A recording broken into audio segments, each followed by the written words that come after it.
Hello viewers, welcome to Raju sir classes.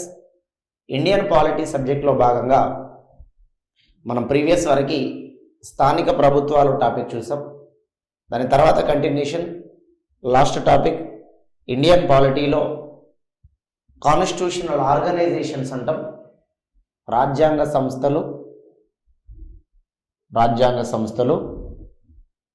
రాజ్యాంగేతర సంస్థలు, చట్టపరమైన సంస్థలని ఒక 3 సంస్థలను మనం చెప్పుకుంటాం. రాజ్యాంగ సంస్థలు, రాజ్యాంగేతర సంస్థలు, చట్టపరమైన సంస్థలు అని ఉంటాయి. మనకి మొన్న తెలంగాణ కానిస్టేబుల్లో అడిగిన క్వశ్చన్, ఈ క్రింది వానిలో రాజ్యాంగ సంస్థ కానిది ఏది అని అడిగాడు.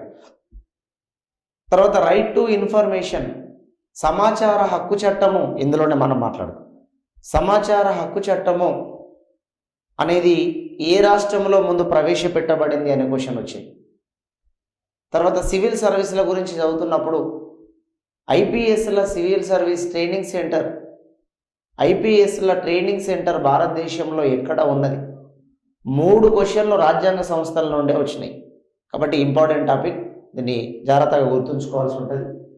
మీకు రాజ్యాంగ సంస్థలు అంటే ఎలా గుర్తుపట్టాలి సార్ అని అంటే, రాజ్యాంగ సంస్థలకి ఒక ఆర్టికల్ అనేది ఉంటుంది.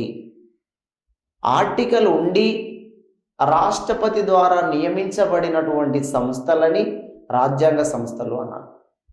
ఆర్టికల్ ఉండి రాష్ట్రపతి ద్వారా నియమించబడిన సంస్థలు రాజ్యాంగ సంస్థలు. ఆర్టికల్స్ లేకుండా ప్రధానమంత్రి అధ్యక్షుడుగా ఉండేటువంటి సంస్థలని, ఆర్టికల్ లేకుండా ప్రధానమంత్రి అధ్యక్షుడిగా ఉండే సంస్థలని రాజ్యాంగేతర సంస్థలు అన్నారు.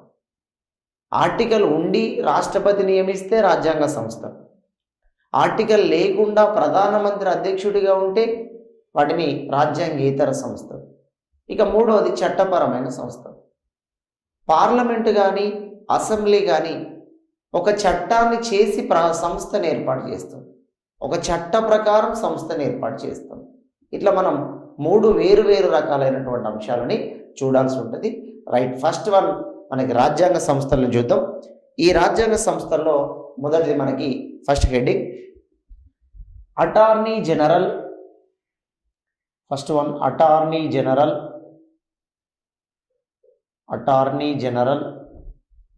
రాజ్యాంగ సంస్థల్లో attorney general article 76 attorney general. ఇతడిని కేంద్ర ప్రభుత్వానికి న్యాయ సలహాదారుడు.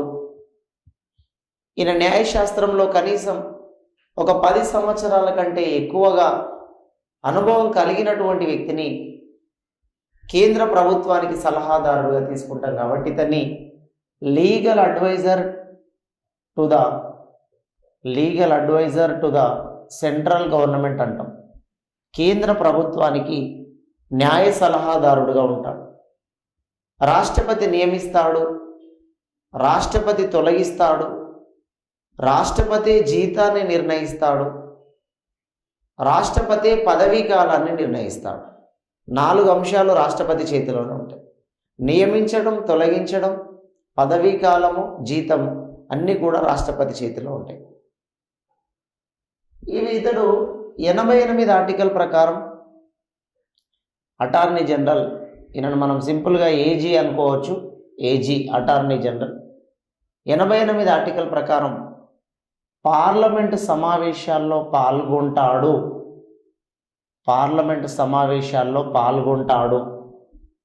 కానీ ఇతడు పార్లమెంటులో మెంబర్ కాదు. సమావేశాల్లో పాల్గొంటాడు, మాట్లాడుతాడు, వాళ్ళందరికీ సలహాలు ఇస్తాడు. కానీ ఇతడు పార్లమెంటులో సభ్యుడు కాదు. ఇతడికి పార్లమెంట్లో ఓటు వేసే అధికారం అయితే ఉండదు. ఎందుకంటే ఇతడు సభ్యుడు కాదు కాబట్టి ఓటు వేసే అధికారం ఉండదు. ఇది 88 ఆర్టికల్లో చెప్పి. ఆర్టికల్ 143 ఈయనకు సంబంధించింది. ఆర్టికల్ 143 రాష్ట్రపతి సుప్రీంకోర్టు న్యాయ సలహాని తీసుకోవచ్చు అని చెప్పేది ఆర్టికల్ 143. అయితే రాష్ట్రపతి సుప్రీంకోర్టు న్యాయ సలహాని తీసుకునే సందర్భంలో వీళ్ళిద్దరికి మధ్యవర్తిగా చేసేది ఎవరండి అని అంటే అటార్నీ జనరల్ మధ్యవర్తిగా ఉంటాడు. రాష్ట్రపతి సుప్రీంకోర్టు న్యాయ సలహాని తీసుకోవచ్చు. వీరిద్దరికి మధ్యవర్తిగా అటార్నీ జనరల్ అనే పర్సన్ ఉంటాడు. 143 ప్రకారం, 88 ప్రకారం, 76 ప్రకారం 3 ఆర్టికల్లు కూడా అటార్నీ జనరల్కి సంబంధించినటువంటివే. కేంద్ర ప్రభుత్వం తరఫున ఏదైనా సుప్రీంకోర్టులో అప్పీల్ చేసుకోవాలంటే అటార్నీ జనరల్ వెళ్ళి అప్పీల్ చేసుకుంటాడు. ప్రభుత్వం తరఫున వాదిస్తాడు అటార్నీ జనరల్. దేశంలో మొదటి అటార్నీ జనరల్, భారతదేశంలో ఫస్ట్ ఏజీ, మొదటి అటార్నీ జనరల్ ఎంసి సెతల్వాడ్. మొదటి అటార్నీ జనరల్ ఎంసి సెతల్వాడ్ అనే పర్సన్. తర్వాత ప్రజెంట్ 2023లో అటార్నీ జనరల్గా ఉన్నటువంటి వ్యక్తి, ప్రజెంట్ ఉన్నటువంటి వ్యక్తి ఆర్ వెంకటరమణి. ఆర్ వెంకటరమణి, రమణ కాదు రమణి అనాలి, ఆర్ వెంకటరమణి. అందుకోసం ఈ అటార్నీ జనరల్కి సపోర్టివ్గా ఉండడానికి అడిషనల్ అటార్నీ జనరల్ అని అంటారు. అడిషనల్ అటార్నీ జనరల్గా ఒక పర్సన్ని నియమించుకోవచ్చు. ఇప్పుడు ప్రజెంట్ అడిషనల్ అటార్నీ జనరల్గా విక్రమ్జిత్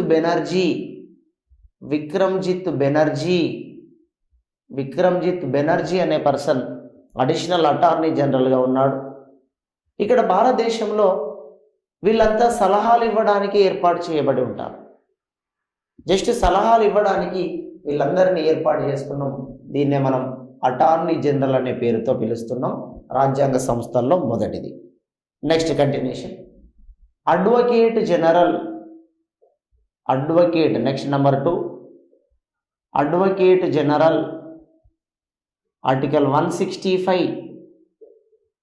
అడ్వకేట్ జనరల్ ఆర్టికల్ 165. ఇతడు రాష్ట్ర ప్రభుత్వానికి న్యాయ సలహాదారుడు, legal adviser to the state government. రాష్ట్ర ప్రభుత్వానికి న్యాయ సలహాదారుడు. గవర్నర్ నియమిస్తాడు, గవర్నర్ తొలగిస్తాడు. పదవీకాలం గవర్నర్ విశ్వాసం మీద ఆధారపడి ఉంటుంది. జీతాన్ని కూడా గవర్నరే నిర్ణయిస్తాడు. ఇటు అటార్నీ జనరల్ యొక్క జీతాన్ని రాష్ట్రపతి నిర్ణయిస్తాడు. అయితే సుప్రీంకోర్టు సీనియర్ జడ్జీలకు ఎంత సాలరీ ఇస్తామో అటార్నీ జనరల్కి అంత సాలరీ ఇస్తాం. అంటే ప్రస్తుతం ఉన్న దాని ప్రకారం సుప్రీంకోర్టు సీనియర్ జడ్జికి 2,50,000 ఒక నెలకి. ఇటువైపు అడ్వకేట్ జనరల్కి ఒక నెలకి హైకోర్టు జడ్జికి, హైకోర్టు న్యాయమూర్తికి ఇచ్చేటువంటి జీతాన్ని ఇస్తాం. ఈ హైకోర్టు న్యాయమూర్తి యొక్క జీతం 2,25,000 రూపాయల జీతం. ఇదే అడ్వకేట్ జనరల్కి ఇవ్వడానికి అవకాశం ఉన్నటువంటి. ఈయన రాష్ట్ర ప్రభుత్వానికి సలహాదారుడిగా పనిచేస్తాడు. ఈ పర్సన్ 177 ఆర్టికల్ ప్రకారం అసెంబ్లీ సమావేశాలలో కూడా పాల్గొంటాడు. అసెంబ్లీ సమావేశాలలో పాల్గొంటాడు. ఆ సమావేశాలలో మాట్లాడతాడు, సమావేశాలలో సలహాలు ఇస్తాడు. కానీ ఓటు వేయడానికి అధికారం లేదు.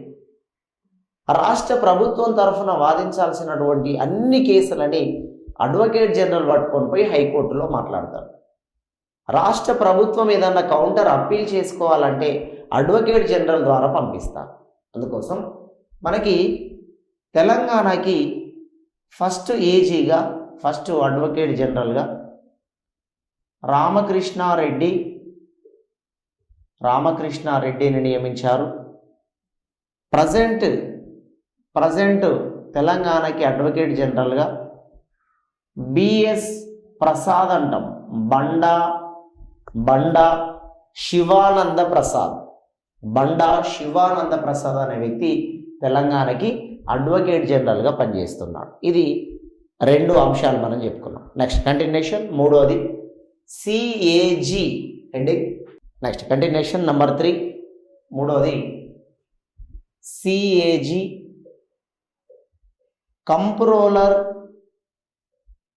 Comptroller and auditor general, comptroller and auditor general 148 నుండి 151 వరకు ఆర్టికల్స్ అన్నీ కంప్ట్రోలర్ అండ్ ఆడిటర్ జనరల్ గురించి చెప్తాయి.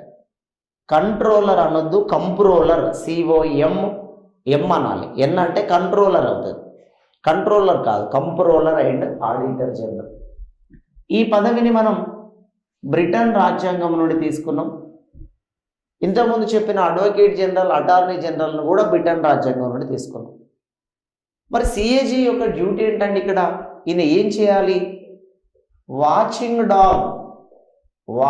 Dog of public finance, watching dog of public finance, ప్రభుత్వ ఖజానాకి కాపలాదారుడు అని అంటాం.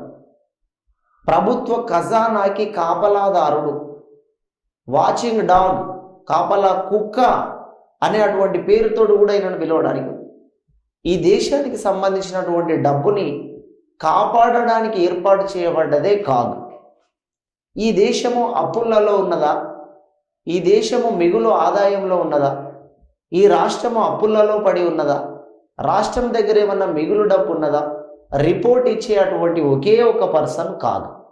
కానీ దేశం మొత్తానికి కాగ్ అనే పర్సన్ ఒక్కడే ఉంటాడు.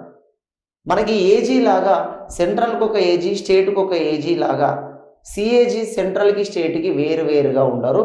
దేశం మొత్తానికి ఒకే సిఏజీ ఉంటాడు. ఈ సిఏజీ అనేటువంటి పర్సన్ కింద 60,000 మంది ప్రభుత్వ ఉద్యోగస్తులని నియమించుకుంటాడు. 60,000 మంది ప్రభుత్వ ఉద్యోగస్తులని. భారతదేశంలో ఎంత ఖర్చు చేస్తున్నారో రాసి పెట్టడం వీళ్ళ బాధ్యత. మంత్రి మండలి, ప్రభుత్వం ఎంత ఖర్చు చేస్తున్నారు, అందులో వృధాగా ఎంత పోతుంది, అందులో పథకాల పేరు మీద ఎంత వస్తుంది, అందులో ఎడ్యుకేషన్కి ఎంత వస్తుంది, ఖర్చులని రాసి పెట్టడానికి సిఏజీ అనే అటువంటి పదవిని ఏర్పాటు చేశారు. సిఏజీని నియమించే అధికారం రాష్ట్రపతికి ఉంటుంది, కానీ సిఏజీని తొలగించేది పార్లమెంటు తొలగిస్తుంది. నియమించేది రాష్ట్రపతి, తొలగించేది పార్లమెంట్. పదవీ కాలము 6 సంవత్సరాలు లేదా 65 సంవత్సరాలు. పదవిలో 6 సంవత్సరాలైనా ఉండాలి. వయసు 65 సంవత్సరాలు వచ్చేంత వరకే పదవిలో ఉండాలి. 65 సంవత్సరాలు దాటిందంటే పదవీ విరమణ చేసుకోవాలి. మరి 65 లోపు నియమించబడితే 6 సంవత్సరాలు డ్యూటీలో కొనసాగవచ్చు. ఎగ్జాంపుల్, ఒక 50 సంవత్సరాలకి పదవిలో వచ్చినాం. ఇప్పుడు 6 సంవత్సరాలు కలుపుకున్నా కూడా 65 కావు, 56 అవుతాయి. కాబట్టి 6 సంవత్సరాలు. అదే 62 సంవత్సరాలకి సిఏజీగా నియమించబడ్డాడు. 6 సంవత్సరాలు కలిపితే 68 అవుతుంది. అప్పుడు ఏం చేయాలి? 65 సంవత్సరాలు మ్యాండేటరీగా తీసుకోవాలి. వయసు 65 సంవత్సరాల లోపే ఉండాలి. పదవీ కాలం 6 సంవత్సరాలు ఉండాలి. 6 సంవత్సరాలు ఉండే పరిస్థితి లేనప్పుడు ఎన్ని సంవత్సరాలకి నువ్వు 65 దాటుతావో అప్పటి వరకు మాత్రమే ఉండాలి. ఇట్లా పదవీ కాలం అనేది ఉంటుంది. తొలగించడం మాత్రం పార్లమెంటు తొలగిస్తుంది. జీతాన్ని కూడా పార్లమెంటే నిర్ణయిస్తుంది. సుప్రీంకోర్టు సీనియర్ జడ్జికి ఎంత సాలరీ ఇస్తామో అదే 2,50,000 రూపాయలు ఇక్కడ కాగుకి ఇవ్వడానికి అవకాశం ఉంటుంది. ఇప్పుడు ఈ కాగ్ అనే పర్సన్ 151 ఆర్టికల్ ప్రకారం 151 క్లాజ్ 1 ప్రకారం కేంద్ర నివేదికలని రాష్ట్రపతికి ఇస్తాడు. రాష్ట్రపతి దానిని పార్లమెంటులో ప్రవేశపెడతాడు. కేంద్ర నివేదికలని రాష్ట్రపతికి ఇస్తే రాష్ట్రపతి దాన్ని పార్లమెంటులో ప్రవేశపెడతాడు. ఇట్లా ప్రవేశపెట్టిన దాన్ని బట్టి బడ్జెట్ అనేది వస్తుంది భారతదేశంలో. 151 క్లాజ్ 2 ఆర్టికల్ ప్రకారం 151 క్లాజ్ 2 ఆర్టికల్ ప్రకారం రాష్ట్ర నివేదికలని గవర్నర్కి ఇస్తాడు. అప్పుడు గవర్నర్ దీన్ని అసెంబ్లీలో ప్రవేశపెడతాడు. రాష్ట్ర నివేదిక గవర్నర్కి ఇస్తే గవర్నర్ అసెంబ్లీలో ప్రవేశపెడితే దీనికి అనుకూలంగా రాష్ట్రం అప్పులలో ఉందా, ఆదాయంలో ఉందా తెలుస్తుంది. దాన్ని బట్టి మనం బడ్జెట్ని నియమించడానికి, బడ్జెట్ని ప్రవేశపెట్టడానికి ఛాన్స్ ఉంటుంది. అందుకోసం ఇక్కడ సిఏజీ మరియు పిఏసి నివేదికలని ట్విన్ కమిటీస్ అంటారు. ట్విన్ కమిటీస్, కవల కమిటీలు అని అంటాం. CAG and PAC, public accounts committee, ప్రజా ఖాతాల కమిటీ ఏదైతే ఉందో, ఈ ప్రజా ఖాతాల కమిటీ, సిఏజీ, వీళ్ళిద్దరి డ్యూటీ కూడా ఒకటే. ప్రభుత్వం చేసిన ఖర్చుని రాసి పెడతారు. మరి ప్రభుత్వం చేసిన ఖర్చుని రాసి పెడతారు, కానీ మీరు ఖర్చు చేయకండి అని దాన్ని నియంత్రించే అధికారం వీళ్ళకి లేదు. చేసిన ఖర్చును మాత్రమే రాసి పెడతారు. అందుకే పాల్ బి యాపిల్ అనే విశ్లేషకుడు సిఏజీ రిపోర్టుని శవ పంచనామా పోస్ట్ మార్టం రిపోర్ట్ అని ప్రకటించుకున్నాడు. సిఏజీ నివేదికని పోస్ట్ మార్టం రిపోర్ట్ అని చెప్పినటువంటి వ్యక్తి పాల్ బి యాపిల్ ప్రకారం ఎందుకు శివ పంచనామా? చనిపోయిన తర్వాత శివాన్ని పరిశీలించి పంచనామా రాస్తారు వాళ్ళు. ఇక్కడ ఖర్చు చేసిన తర్వాత ఆ ఖర్చులన్నిటిని నువ్వు ఇందులో రాస్తున్నావు, నీ వల్ల అసలు ఉపయోగమే లేదు. ఖర్చు చేయకండి అని చెప్పే దమ్ము నీకుందా? ఖర్చు చేయకండి అని చెప్పే దమ్ము లేదు. అందుకోసమే సిఏజీ నివేదికని విమర్శించినటువంటి వ్యక్తి పాల్ బి యాపిల్. భారతదేశానికి మొదటి సిఏజీ నరహరి రావ్. భారతదేశానికి మొదటి CAG Narahari Rao. Present CAG Girish Chandra Murmu. Orissa ప్రాంతము, మన ద్రౌపది ముర్ముకి సంబంధించినటువంటి ఆ ప్రాంతానికి చెందినటువంటి వ్యక్తి గిరీష్ చంద్ర ముర్ము, జీసీ ముర్ము అంటాం మనం. మొదటి సిఏజీ భారతదేశానికి నరహరిరావు. ప్రస్తుతం ఉన్నటువంటి సిఏజీ గిరీష్ చంద్ర ముర్ము అనేటువంటి పర్సన్ని మనం సిఏజీగా ప్రకటించుకున్నాం. ఇది సిఏజీకి సంబంధించి 148 to 151 వరకు చెప్పినటువంటి విషయం. Next continuation. Next one, number 4, fourth heading, public service commission.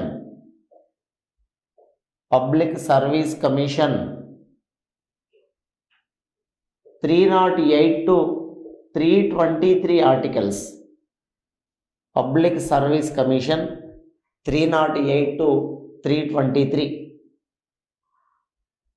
అంటే ఈ దేశంలో పోటీ పరీక్షలను ఆధారంగా తీసుకొని ఒక ఉద్యోగస్తుడిని సెలెక్ట్ చేయాలి. పోటీ పరీక్షల ద్వారా ఉద్యోగస్తుడిని సెలెక్ట్ చేయాలని ప్రపంచంలో మొదటిసారి ఆ తీర్మానాన్ని ప్రవేశపెట్టినటువంటి దేశం అని చైనా దేశాన్ని పిలుస్తుంది. పోటీ పరీక్షలను ప్రవేశపెట్టిన మొదటి దేశం చైనా దేశం. మరి ఇక్కడ పబ్లిక్ సర్వీస్ కమిషన్ అనేది ఏ విషయాలను చెబుతుంది మనకు? ఒక పబ్లిక్ సర్వీస్ కమిషన్ ఎన్ని రకాలుగా డివైడ్ చేసినాం? భారతదేశంలో పబ్లిక్ సర్వీస్ కమిషన్ని మనం 3 రకాలుగా డివైడ్ చేసినాం. నెంబర్ 1 UPSC, union public service commission. JPSC, joint public service commission. SPSC, state public service commission. Joint public service commission అన్ని రాష్ట్రాలకి వర్తిస్తుంది. ఒకసారి ఉద్యోగాన్ని ప్రకటిస్తే అన్ని రాష్ట్రాల వాళ్ళు అప్లై చేసుకోవచ్చు. ఎగ్జాంపుల్ సివిల్ సర్వీస్ ఉద్యోగాన్ని కేంద్ర ప్రభుత్వం ప్రకటిస్తే యూపీఎస్సి ద్వారా అన్ని రాష్ట్రాలు అప్లై చేస్తారు, అన్ని రాష్ట్రాలు అందులో పార్టిసిపేషన్ చేస్తాయి. జాయింట్ పబ్లిక్ సర్వీస్ కమిషన్ అంటే 2 లేదా అంతకంటే ఎక్కువ రాష్ట్రాలకి ఒకే పబ్లిక్ సర్వీస్ కమిషన్. 2 లేదా అంతకంటే ఎక్కువ రాష్ట్రాలకి, అసలు 2 రాష్ట్రాలు కలిసి మాకు ఒకే పబ్లిక్ సర్వీస్ కమిషన్ ఇవ్వండి అంటాయా? అది అనడానికి ఛాన్స్ లేదు. తెలంగాణ, ఆంధ్రప్రదేశ్కి ఒకే పబ్లిక్ సర్వీస్ కమిషన్ ఉంటుంది అంటే మనం అగ్రీ చేస్తామా? అగ్రీ చేయడానికి లేదు. అందుకోసమే జేపీఎస్సి అనే వాటిని రద్దు చేశారు దేశంలో. జేపీఎస్సి తర్వాత ఎస్పీఎస్సి. ప్రతి రాష్ట్రానికి ఒక పబ్లిక్ సర్వీస్ కమిషన్ ఉండాలి. రాష్ట్ర పబ్లిక్ సర్వీస్ కమిషన్ రాష్ట్రంలోని ఉద్యోగాలని సెలెక్ట్ చేస్తుంది. రాష్ట్రంలో జరిగే ఉద్యోగాలు గ్రూప్ 1 నుండి start. Group 1, group 2, group 3, group 4. తర్వాత ఎస్ఐ కానిస్టేబుల్ అంటే మళ్ళీ వేరే వస్తుంది. అది పోలీస్ రిక్రూట్మెంట్ బోర్డుకు సంబంధించినది, పబ్లిక్ సర్వీస్ కమిషన్తో సంబంధం లేదు. పోలీస్ రిక్రూట్మెంట్ బోర్డు అనేది TSLPRP, Telangana police public service అంటే పోలీస్ రిక్రూట్మెంట్ బోర్డు అంటాం. కానీ పబ్లిక్ సర్వీస్ కమిషన్ కింద గ్రూప్ 2, గ్రూప్ 3, గ్రూప్ 1, తర్వాత కింది స్థాయి ఉద్యోగాలు గ్రూప్ 4, ఈ JL, DL లాంటి ఉద్యోగాలు, తర్వాత పంచాయతీరాజ్ సెక్రటరీకి సంబంధించినవి, VROలకు సంబంధించినవి, తర్వాత నర్సింగ్ పోస్టులకి సంబంధించినవి, ఇంజనీరింగ్ పోస్టులకి సంబంధించినవి, వీటన్నిటిని కండక్ట్ చేయడానికి రాష్ట్రానికి ఒక పబ్లిక్ సర్వీస్ కమిషన్ ఉండాలి అని తెలియజేసిన. ఈ పబ్లిక్ సర్వీస్ కమిషన్లో దాదాపుగా మనకి 1+10 మెంబర్స్ ఉండాలి. 1+10 మెంబర్స్ ఉండాలి. ఈ 10 మెంబర్స్లో కనీసం 5 మెంబర్స్ అయినా రిటైర్డ్ ప్రొఫెసర్లు కానీ, రిటైర్డ్ లెక్చరర్లు కానీ, వీళ్ళు ఎడ్యుకేషన్కి సంబంధించిన వాళ్ళు కనీసం ఇందులో ఒక 5 వ్యక్తులైనా ఉండాలి అనేది దీని యొక్క తీర్మానం. UPSC చైర్మన్ మరియు సభ్యులని రాష్ట్రపతి నియమిస్తాడు. వారిని తొలగించేది పార్లమెంట్ తొలగిస్తుంది. వాళ్ళకి జీతాన్ని పార్లమెంటే ఇస్తుంది. చైర్మన్కి సుప్రీంకోర్టు జడ్జితో సమానమైన జీతం వస్తుంది. చైర్మన్కి 2,50,000. సభ్యులందరికీ హైకోర్టు జడ్జీలతో సమానమైన జీతం వస్తుంది, 2,25,000. వీళ్ళని తొలగించేది పార్లమెంటే తొలగిస్తుంది. వీరి యొక్క పదవి కాలం 6 సంవత్సరాలు లేదా 65 సంవత్సరాలు. సేమ్ ఇంతకుముందు చెప్పినట్టుగా 6 సంవత్సరాలు లేదా 65 సంవత్సరాలు. అదే స్టేట్ పబ్లిక్ సర్వీస్ కమిషన్ని గవర్నర్ నియమిస్తాడు. గవర్నర్ నియమిస్తాడు, వీళ్ళని పార్లమెంటు తొలగిస్తుంది. చాలా పెద్ద కండిషన్. గవర్నర్ నియమిస్తాడు, ఒకవేళ తప్పు చేస్తే వీళ్ళని పార్లమెంటు తొలగిస్తుంది. రాష్ట్రంలో ఉండేటువంటి వీళ్ళ పదవీ కాలం 6 సంవత్సరాలు లేదా 62 సంవత్సరాలు. స్టేట్ పబ్లిక్ సర్వీస్ కమిషన్ 6 సంవత్సరాలు లేదా 62 సంవత్సరాలు. 6 సంవత్సరాల వయసు లేదా 62 సంవత్సరాలు పూర్తి వయసు, ఎండింగ్ స్టేజ్, రిటైర్మెంట్ స్టేజ్ ఏదైతే ఉందో 6 లేదా 62 సంవత్సరాల వయసు అని మనకి పబ్లిక్ సర్వీస్ కమిషన్కి సంబంధించినటువంటి డెఫినేషన్స్ మనం చెప్పుకున్నాం. ఇందులో మనకి రీసెంట్గా అడిగినటువంటి క్వశ్చన్లను బట్టి సివిల్ సర్వీస్ ఎగ్జామ్స్ లేదా సివిల్ సర్వీస్ల ట్రైనింగ్ సెంటర్లు ఎక్కడున్నాయి అనే దాని మీద కూడా క్వశ్చన్స్ వచ్చింది. చూద్దాం అవి. Civil service training centres in India. Number 1 IAS training centre. దేశవ్యాప్తంగా IASకి సెలెక్ట్ అయినటువంటి వాళ్ళకి ట్రైనింగ్ ఇవ్వడానికి ఒక శిక్షణ కేంద్రాన్ని ఏర్పాటు చేసినాం. IASలకి ట్రైనింగ్ సెంటర్ ముస్సోరీ అనే ప్రాంతము, ఇది ఉత్తరాఖండ్లో ఉన్నది. IASకి ట్రైనింగ్ సెంటర్ ముస్సోరీ, అది ఉత్తరాఖండ్లో ఉంది. దాన్ని Lal Bahadur Shastri national administration centre అంటాం. Lal Bahadur Shastri national administration centre అంటాం IAS. నెంబర్ 2 IPSలకి ట్రైనింగ్ సెంటర్ హైదరాబాద్, తెలంగాణలోని హైదరాబాద్లో ఉంది. మొన్న పోలీస్ కానిస్టేబుల్లో అడిగినటువంటి క్వశ్చన్ ఇది. తెలంగాణ మొన్న 2022లో జరిగినటువంటి ఎగ్జామ్. అంటే IPSలకి ట్రైనింగ్ సెంటర్ దేశవ్యాప్తంగా ఎక్కడ, ఏ రాష్ట్రం నుండి, ఏ కేంద్ర పాలిత ప్రాంతం నుండి వాడు IPSకి సెలెక్ట్ అయినా తప్పకుండా తెలంగాణలోని హైదరాబాద్లో ట్రైనింగ్ తీసుకోవాలి. దీని పేరు Sardar Vallabhbhai Patel national police academy. Sardar Vallabhbhai Patel పేరు మీదుగా ఆ పోలీస్ అకాడమీ పేరుని సెలెక్ట్ చేసినారు. ఇది 2వది. నెక్స్ట్ 3వది IFS Indian forest service. Indian forest సర్వీస్ని డెహ్రాడూన్, ఇది కూడా ఉత్తరాఖండ్కు సంబంధించిన రాజధాని కాబట్టి ఇది కూడా ఉత్తరాఖండ్లోనే ఉన్నది. Dehradun Indian forest service. Indira Gandhi national forest academy centre అంటాం. Indira Gandhi national forest academy centre Indira Gandhi పేరు మీదుగా తీసుకొచ్చింది. Next number 4 IRS, Indian revenue service, Indian railway అనొద్దు, Indian revenue service, Indian revenue service. ఇది మహారాష్ట్రలోని నాగపూర్ అనే ప్రాంతంలో ఉన్నది. మహారాష్ట్రలోని నాగపూర్ అనే ప్రాంతం. ఇండియన్ రెవెన్యూ అండ్ టాక్సేషనల్ అకాడమీ అంటాం. ఇండియన్ రెవెన్యూ అండ్ టాక్సేషనల్ అకాడమీ మహారాష్ట్రలోని నాగపూర్ ప్రాంతంలో ఉంది. ఇవి భారతదేశంలో ట్రైనింగ్ సెంటర్స్ అని అంటాం. అంటే ఎక్కడ ఏ ఉద్యోగానికి ట్రైనింగ్ ఇస్తున్నారు అనేది ప్రామాణికమైన విషయం కాబట్టి ఇందులో నుండే మనకి ప్రీవియస్లో మొన్న మన కల్లారా వచ్చినటువంటి క్వశ్చన్ కాబట్టి నేర్చుకోవాల్సి ఉంటుంది. మరి ఈ దేశంలో యూపీఎస్సి అనేది 1950లో ఏర్పడింది.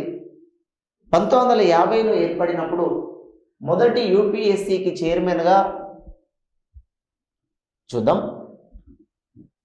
1950లో యూపీఎస్సి అనేది రాజ్యాంగం అమల్లోకి వచ్చిన తర్వాత యూపీఎస్సి అనేది ఏర్పడింది. ఈ యూపీఎస్సికి ఫస్ట్ చైర్మన్గా హెచ్కే కృపాలాని, యూపీఎస్సి మొదటి చైర్మన్గా హెచ్కే కృపాలాని అనే వ్యక్తి మొదటి చైర్మన్గా బాధ్యత వహించారు. Present UPSC chairman very important అండి. ప్రజెంట్ అనే దగ్గర తప్పకుండా ఇయర్ రాసుకోవాలి. ఎందుకంటే ఎప్పుడు మారుతుంది అంటే వాళ్ళ యొక్క వయసు మీద డిపెండ్ అయి ఉంటుంది, లేదా వాళ్ళు ఏమైనా తప్పు చేస్తే తొలగించే తీర్మానం మీద డిపెండ్ అయి ఉంటుంది. 2023 ప్రజెంటు మనోజ్ సోనీ అనే పర్సన్ ప్రస్తుతం యూపీఎస్సికి చైర్మన్గా కొనసాగుతున్నాం. మొదటి UPSC chairman HK Kripalani, present Manoj Soni. మీరు ఇక్కడ ఇంకొక పాయింట్ తెలుసుకోండి. ఇండియన్ సివిల్ సర్వీస్ అనే అటువంటి ఐసిఎస్ అనే ఉద్యోగాలు ఉండేవి. 1947 వరకు బ్రిటిష్ ప్రభుత్వం నియమించినప్పుడు ఐసిఎస్ అనే పేరుతోటే పిలిచింది. కానీ ఈ ఐసిఎస్ ఇండియన్ సివిల్ సర్వెంట్ అనే ఈ స్టేటస్ని ఆ పేరుని స్వతంత్రం వచ్చిన తర్వాత ఐఏఎస్గా మార్చినాం. స్వతంత్రం రావడానికంటే ముందు ఐసిఎస్, స్వతంత్రం వచ్చిన తర్వాత ఐఏఎస్. అంటే ఐసిఎస్ అనే అటువంటి స్టేటస్ కలిగిన ప్రతి వ్యక్తి ఒక కలెక్టర్స్తో సమానమైనటువంటి హోదాను కలిగి ఉంటాడు అనే విషయాన్ని ఇక్కడ గుర్తుంచుకోండి. ఈ సివిల్ సర్వీస్లో మనకి రాష్ట్రానికి సంబంధించిన సివిల్ సర్వీస్ కూడా ఉన్నాయి కాబట్టి, రాష్ట్ర సివిల్ సర్వీసులు కూడా ఉన్నాయి కాబట్టి present Telangana state public service commission chairman, present తెలంగాణకి chairman B Janardhan Reddy, Telangana state public service commission chairman Janardhan Reddy. ఈయనకంటే ముందు గంటా చక్రపాణి అని చెప్పేసి ఉండేవాడు. తర్వాత మనకి ఏపీ కూడా కనెక్ట్ చేసి చెప్తున్నాం చాలా విషయాలు కాబట్టి. Andhra Pradesh state public service commission APPSC చైర్మన్గా దామోదర గౌతమ్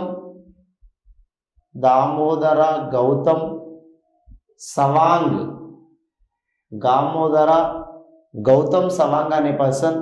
ఈయన ఇంతకుముందు డీజీపీగా చేసిండు ఆంధ్రప్రదేశ్కి. ఆ డీజీపీగా చేసిన పర్సన్ని కొన్ని రాజకీయ కారణాలను బట్టి ఆ దామోదర గౌతమ్ సవాంగ్ అనే పర్సన్ని ఆంధ్రప్రదేశ్ పబ్లిక్ సర్వీస్ కమిషన్కి చైర్మన్గా చేశారు. ఇట్లా ఒక దేశానికి ఒక రాష్ట్రానికి సంబంధించినటువంటి పబ్లిక్ సర్వీస్ కమిషన్ అనేది చెప్పుకున్నాం. Next continuation. Number 5 central election commission, కేంద్ర ఎన్నికల సంఘము.